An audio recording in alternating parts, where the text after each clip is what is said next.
우리는 문제가 발생하고 나서야 허겁지겁 그 문제를 해결하기 위해 달려든다. 하지만 조금만 생각해보면 그 문제는 미리 예방할 수 있었던 경우가 많다.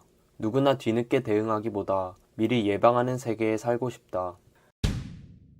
업스트림은 강의 상류를 의미한다. 다운스트림은 강의 하류를 의미한다. 강의 하류에서 쓰레기가 발견되면 대부분의 사람들은 쓰레기를 어떻게 수거해서 버릴지만 고민한다.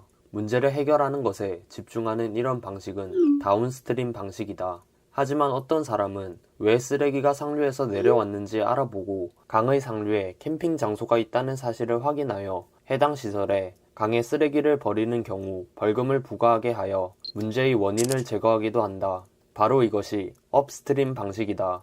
업스트림 방식은 문제가 발생하기 전에 대응하여 피해를 줄일 수 있지만 복잡하고 모호하다는 특징이 있다. 문제의 원인을 모르는 경우도 많고 원인을 알아내었다고 하더라도 중요해 보이지 않으며 이때까지 괜찮았으니 앞으로도 괜찮을 것이라고 안일하게 생각하는 것이다. 이런 문제 불감증은 원래 그랬으니까 라는 생각에서 출발한다.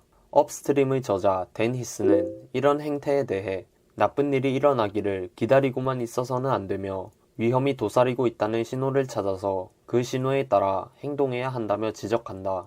업스트림을 키우려면 남들이 시키는 일만 하는 게 아니라 내가 맡은 일에 대한 주인의식을 갖고 문제의 원인, 본질에 다가가려는 노력을 해야 한다.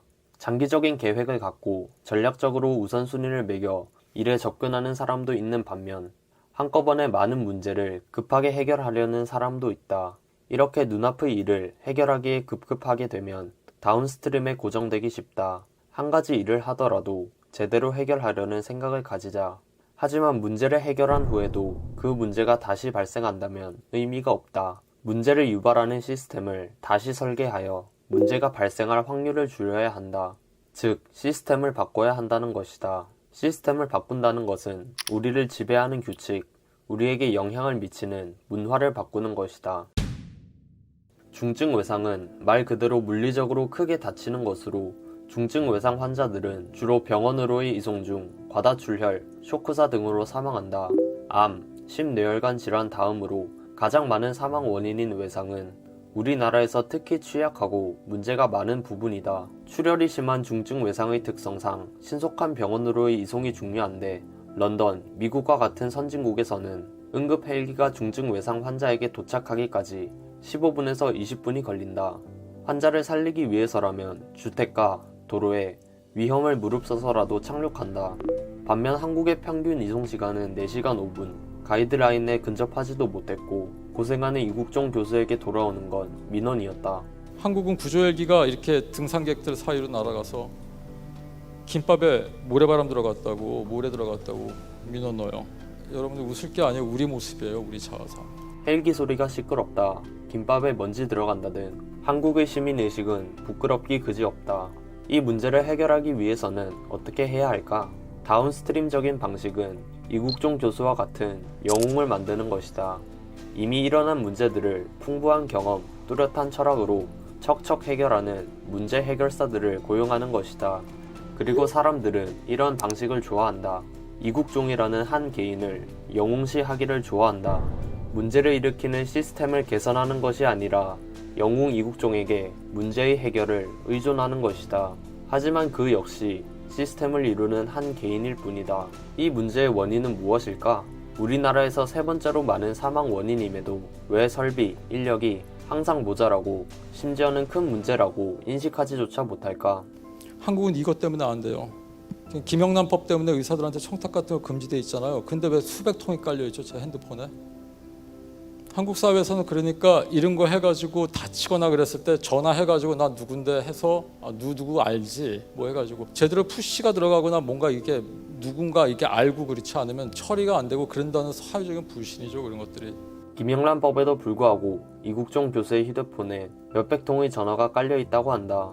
인맥을 통해서 푸시를 하고 그만큼 더 나은 서비스를 받는다. 하지만 주로 중증 외상을 당하는 사람들은 현장에서 일하는 노동자들이고 그들은 이런 사회적인 권력을 이용하지 못한다.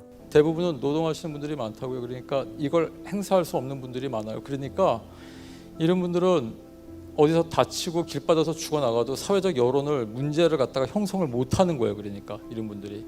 학연, 지연, 혈연과 같은 시스템이 그것을 행사하지 못하는 사람들에 대한 불평등을 낳는다. 또한 암, 심뇌혈관 환자들은 사망하기까지 적게는 수개월, 많게는 수년까지 걸리기 때문에 여론을 형성하기 쉽지만 중증 외상 환자들은 빨리 사망하기 때문에 여론을 형성하기도 어렵다. 업스트림적인 방식은 정부가 예산을 투입하여 가이드라인 안에 들어올 수 있는 시스템을 만드는 것이다. 그리고 이런 예산 투입이 가능하려면 많은 사람들이 중증 외상 분야에 대한 개선을 요구해야 하고 사회적 지위에 대한 차별이 없어져야 한다. 우리는 이국종을 영웅으로 생각하지만 그가 영웅시되는 사회는 바람직하지 않다. 중증 외상 환자들이 제대로 여론을 형성하고 많은 사람들의 관심을 가져 정부 차원의 예산 투입이 이루어져서 제대로 치료받을 수 있는 시스템을 만들어야 한다. 문제를 해결하는 사람만이 영웅이 되는 것이 아니라 문제의 원인을 없애기 위하여 지금보다 더 나은 세상을 위하여 시끄럽게 요구하는 사람들 또한 영웅이 되어야 한다. 영웅이 없는 사회가 불행한 것이 아니라 영웅을 필요로 하는 사회가 불행한 것이다.